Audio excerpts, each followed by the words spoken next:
So we're going to continue this discussion of average total cost curves by asking the question, what happens when a firm grows, right?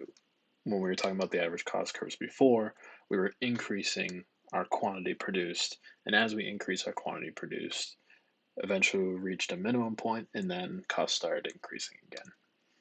The answer to the question reveals information about economies in the production process.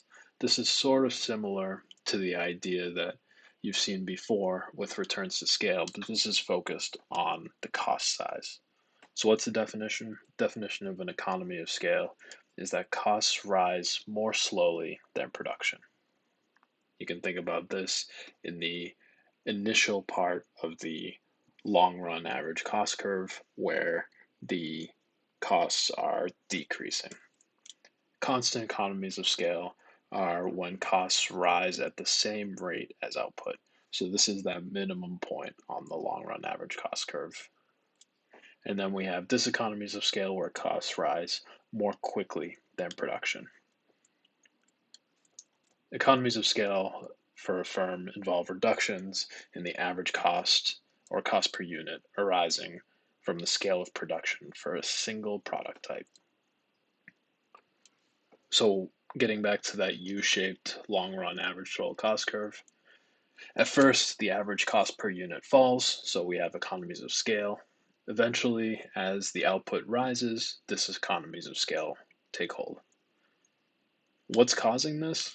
Usually it's stuff like overcrowding or overutilization of capital, organizational complexity, other stuff.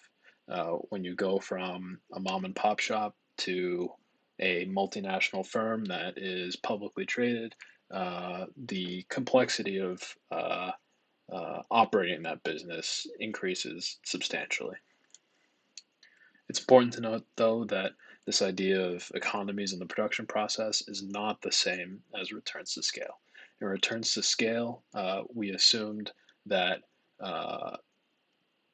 the production changes when all inputs are changed by a common factor. Here, we're not assuming that common factor rule.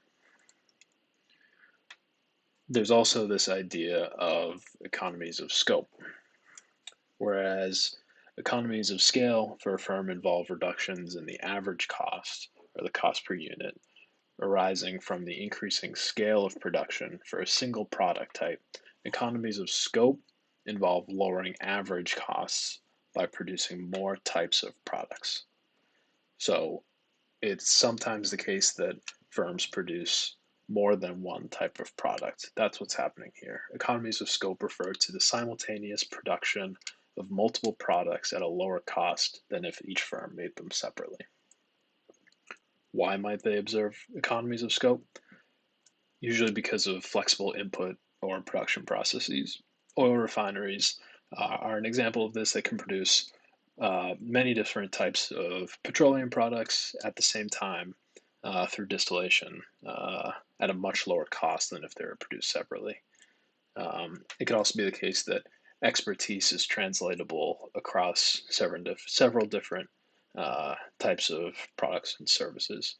Insurance is a case of this. If you have people who are good at calculating insurance rates for auto insurance, it's likely the case that they are also pretty good at calculating this stuff for life insurance. Okay, so those are two quick ideas, economies of production or economies of scale and economies of scope.